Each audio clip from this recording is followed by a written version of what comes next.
It's all very grey, isn't it? So what happens now? Well, you may remember that last Friday the EFL formally charged Southampton with breaching two major rules. That was Regulation 3.4, failing to act in an utmost good faith, and Regulation 127, prohibiting the observation of an opponent's training within 72 hours of a match. Potential punishments range from heavy financial fines to full expulsion from the playoffs. I'll be stunned if that happens. Joining us now is writer, broadcaster and co-host of talkSPORT's Sunday edition show, Henry Winter. Henry, good morning to you. Good morning, Henry. Morning, Andy. Morning, Gabby. How are we? We're good, man. You haven't got the time on you, have you? Yeah. It's time for Spygate. Okay, good. So you just got a giant clock behind you. Right. This is so interesting and incredibly fascinating because I just can't see a day where Southampton are kicked out wherever they seem to be it the Premier League or the playoff final. What's your view on what's happened and what you think the punishment should be? Well, I mean, you say it's a grey area, but I don't think it is. It depends on how we want to play sport in this country, how you want to play football. Whether you think that someone like Kim Hellberg, who has spent most of the season driving Borough with a slightly sort of without the depth of squad that some other clubs have got, he has coached them, he has prepared them in the right way. And to think that someone was spying on them, and the grey area is the connection between this individual who was caught spying on Middlesbrough's training and Southampton themselves. If that link is proved, and Steve Gibson, we know the borough chairman and owner, who's rightly outraged about this, has taken on some good legal counsel to take this through and to take the next step. If that connection is made between this analyst and Southampton, and it would be bizarre if someone just off their own back went and decided to do this with all the equipment required, then Southampton should absolutely face the full force of what the EFL or the Independent Disciplinary Commission can throw at them. Leeds United went through this. They had a £200,000 fine, which Marcelo Bielsa then paid himself. A fine is irrelevant. We've seen this throughout football. Fines are irrelevant. Clubs are wealthy. They can deal with it. There's so much at stake. If Southampton go up, that's worth, 130 million quid through the playoffs. And I'm sure everyone in the country will now be supporting Hull. So I think this is beneath Southampton. It's not like them as a club. Anyone who's known them as a club down the years, that, you know, they've been a good club that neutrals have wanted to do well, whether they've been going to Wembley, whether they've been developing players, all the things that they've been associated in the past. They've now gone against that, and the punishment should be there. I mean, that, I guess, is the grey area, what exactly the punishment should be. That's exactly what I was going to say, Henry. What should the punishment be? Because at the moment, there's nothing written down in black and white that suggests that if you break this rule, that's what's happened to you. That's what's going to happen to you. And that's what I think the grey area is. It's a very dangerous game to play. It's just coming up with a punishment for a team at such a pivotal and financially rewarding scenario in that club's history. Yeah, but should we reward cheating?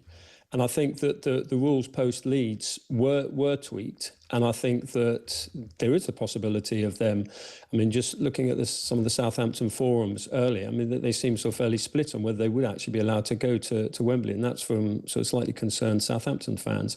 Middlesbrough fans obviously are going to hope that, you know, that they get there. But, you know, imagine if you're a coach like Kim Hellberg, and you heard him after the game tonight. You know, he's given absolutely everything, as he said, spending time away from his family, pouring everything into getting this club back into the Premier League.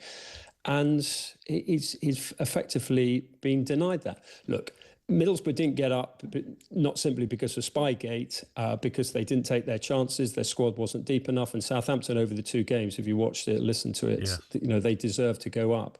But I think that sanction is there, and I think there is a chance. I mean, Southampton will get their lawyers on, and there may be a bit of filibustering and delaying the process. But what's Hellberg going to do with his players now? I mean, does he say, right, go off to the beach? Does he say, no, actually train? I hope they go into Rockcliffe, check the bushes, and actually go and train in the hope that they can actually get to Wembley, and that I think justice does prevail. Henry, is the problem that there's 10 days until the playoff final? And like you says there, maybe Southampton can be clever and delay it with their lawyers. Does a decision have to be made in the next 24, 48 hours? Yeah, I mean, you're spot on, Gabby. Absolutely. I think it has to be, 48 hours, certainly by the end of this week, so that Middlesbrough players don't rush off. They do have this chance to prepare, and they should be given that chance, because what sort of sport do we want? Should cheats prosper? Can I ask you, Henry, what do you think the punishment should be? Because I think it's madness to suggest that Southampton will be kicked out. There's nothing that I saw over the two legs that gave me the impression that because they spied on them, they had the upper hand. So to kick them out, I just think would be ludicrous. What do you think should happen to them? Well, first, how do you know? I mean, they might have been spying on set pieces, issues like that. Look, I mean, your central point is right, that it's a broader issue why Middlesbrough didn't get to the final squad depth, issues like that. And Southampton have been playing terrific football this season on Urquhart, and he can bring really good players on as well. So, but I do think that should be the punishment. I just think to kick them out. You think to kick them out would be the punishment? Yeah, but what else are you going to do? Fine them? We know the fines are irrelevant. What are you going to have, a points deduction? Well, the chances are they could go up to the Premier League, so it won't affect them. You're then going to have a points deduction. Yeah, but isn't it the same as when you break financial fair play? You are effectively bringing players to the club you can't actually afford, thus strengthening your side, and that means your team's in a better position to take on an opponent. You might get 3 extra points. They're losing out. You might stay up, and then you get a points deduction for that. You don't get kicked out of the Premier League for that. No, but this is a direct... I mean, we're talking about actually not helping, but making sure that there is justice to Middlesbrough. This is a head-to-head between the two clubs on this. Why should Middlesbrough effectively be punished for someone else's cheating? You know what's crazy, though, Henry? When you look at it, it's so ridiculous, isn't it? What are you going to have learnt, Southampton? Yeah. Every game is out there for you to look at. Middlesbrough aren't going to do something crazily different from set pieces that's going to beat you over 2 legs. They must be looking at themselves now. Whoever sanctioned the guy to go and spy, what were we doing? So odd, mate.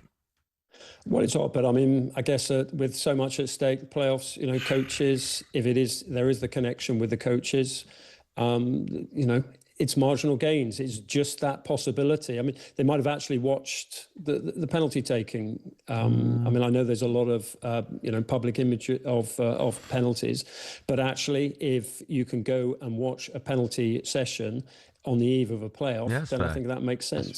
That's fair. I get that. Henry, always a pleasure. Thanks for coming on, man. Thank you, Henry. Pleasure. Great show, guys. Thanks, man.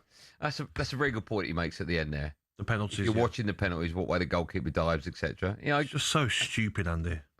Isn't it, though? I mean, the argument is if they get a 1% advantage, they're still getting an advantage. Of course. But kicking them out, I think, is insane. You know what would be hilarious, though, when you got caught? Oi, come out. Who's that? Show us. He ran into hotel, didn't he? Give us your laptop. Show us. Very bizarre.